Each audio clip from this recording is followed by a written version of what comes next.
দেখছেন সবার খবর, সবার নজর, বার্তা এক নজর। শিলিগুড়ি শহরে বিজেপি প্রার্থীর সাংবাদিক বৈঠক। শিলিগুড়ির মেয়র সাহেব আরবিট্রেটর হিসেবে তিনি পেশাগত ভূমিকা নেভাতে পারেন। কোন কোন কোম্পানির সাথে আপনি যুক্ত আছেন তা কি শিলিগুড়ির মানুষ জানতে পারে না কেন? তাহলে কি গোড়ায় গলদ আছে বলে মনে হয়? শিলিগুড়ি থেকে সজল দাশগুপ্ত রিপোর্ট, বার্তা এক নজর।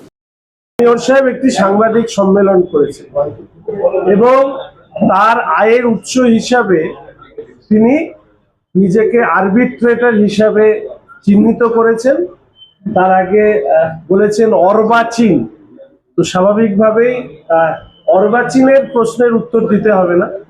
সাধারণ নাগরিক হিসাবে মেয়র সাহেবের কাছে কয়েকটি প্রশ্ন আমরা তুলে ধরতে চাই। যারা এই ভিডিওটি দেখেছেন মেয়র সাহেবের সাংবাদিক সম্মেলনে, তারা দেখেছেন যে মেয়র সাহেব তিনি স্পষ্টভাবে জানিয়েছেন তার মেয়র হিসাবে এই সময়কালে, আগে মন্ত্রী ছিলেন, পরবর্তীকালে মেয়র হিসাবে কাজ করেছেন গত 4 বছর। তিনি আরবিট্রেটর হিসাবেও বিভিন্ন কয়েক হাজার মামলা তিনি মীমাংসা করেছেন এবং তার পারিশ্রমিক হিসাবে যেটা পেয়েছেন সেটা তার একটা আর্থিক উৎসের হিসাবে তিনি তার কথা বলেছেন। বিষয়টি সম্পর্কে সত্যি আমারও কোনো ধারণা ছিল না। সাধারণভাবে আমরা বিভিন্ন মামলায় হাইকোর্ট নিযুক্ত আরবিট্রেটরের কথা শুনেছি বা আদালত নিযুক্ত আরবিট্রেটরের কথা শুনেছি এবং আমাদের যা নিয়ম আছে সেই নিয়মে অনেক কোম্পানি তারা তাদের নিজস্ব আরবিট্রেটর নিয়োগ করেন দুপক্ষের সম্মতিতে। ফলে সেই হিসাবে আদালতের বাইরেও একজন নিরপেক্ষ ব্যক্তি তিনি যখন দু দলের বিরোধে মীমাংসা ঘটান, সেই কাজ করবার ক্ষেত্রে অবসরপ্রাপ্ত বিচারপতি, আইনজীবী, অভিজ্ঞ প্রশাসনিক কর্তারা অনেক ক্ষেত্রেই আরবিট্রেটরের ভূমিকা পালন করেন। মেয়র সাহেব যে কথা বলেছেন এই কথাটা অত্যন্ত ভয়ঙ্কর। অর্থাৎ এই সময়কালে আমার মতন, আপনারা জানেন কিনা আমি বলতে পারবো না, যে মেয়র সাহেব যে আরবিট্রেটরের ভূমিকায় কাজ করেন এটা আমাদের কারো জানা ছিল না, এটা আমাদের কারো কখনোই জানা ছিল না। তাহলে তিনি মেয়র পদে থাকাকালীন কাদের হয়ে, কোন কোম্পানির হয়ে তিনি আরবিট্রেটরের কাজ করেছেন, আমি চাই মেয়র সাহেব সেটা প্রকাশ্যে আনুন।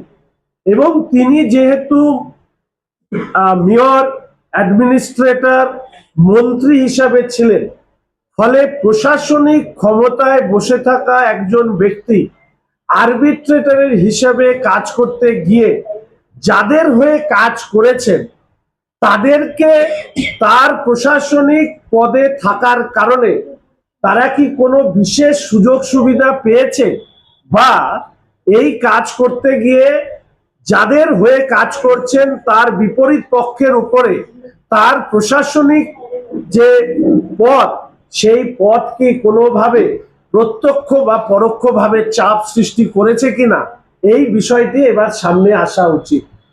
এই নির্বাচনে আমরা বারবার করে এই কথা বলেছি, আমি পুনরাবৃত্তি করতে চাই না। মেয়র সাহেব অর্বাচীন বলতে পারে, ফালতু ছেলে বলতে পারে, অন্যদের উত্তর দিয়ে দেবে, হাতে চুরি আছি না পড়ে আছি নাকি, আই হেট দিস বয়, নানা ধরনের বিশেষণে তিনি ব্যবহার করেছেন, বারবার করে প্রেসের সামনে বলেছেন। আজকে সেই জায়গায় দাঁড়িয়ে আমরা মেয়র সাহেবের কাছে শুধু এই অনুরোধ করতে চাই যে মেয়র সাহেব, জনগণের সামনে আপনি প্রকাশ করুন কোন কোম্পানির হয়ে আপনি আরবিট্রেশনের কাজ করেছেন, তার কি এগ্রিমেন্ট আছে, এবং প্রশাসনিক পদে থাকার পরেও তিনি যে এই আরবিট্রেশনের কাজ করেছেন সেই কাজ করবার সময় তার প্রশাসনিক পদ প্রত্যক্ষ বা পরোক্ষভাবে কোনো ধরনের চাপ সৃষ্টি করেছেন কিনা এটা সামনে আসা উচিত। প্রথমত বলি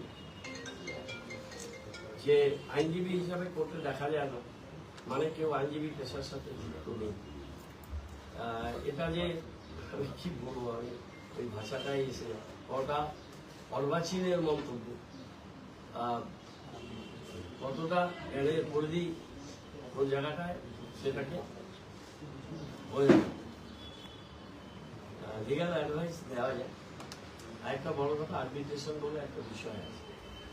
আমি লাস্ট 4 বছর ধরে একটা বড় কোম্পানির সাথে যুক্ত এবং আমি আরবিট্রেশন করি। কয়েক হাজার আরবিট্রেশনের আমার অ্যাওয়ার্ড দেওয়া আছে এবং তার জন্য আমি যে প্রফেশনাল ফিসটা পেয়েছি টিডিএস কেটে, সেটা 194 জেবিতে টিডিএস কেটে সেটা ব্যাংক ট্রান্সফার করে আমার অ্যাকাউন্টে বিভিন্ন ইয়ারে সেটা জমা করেছে।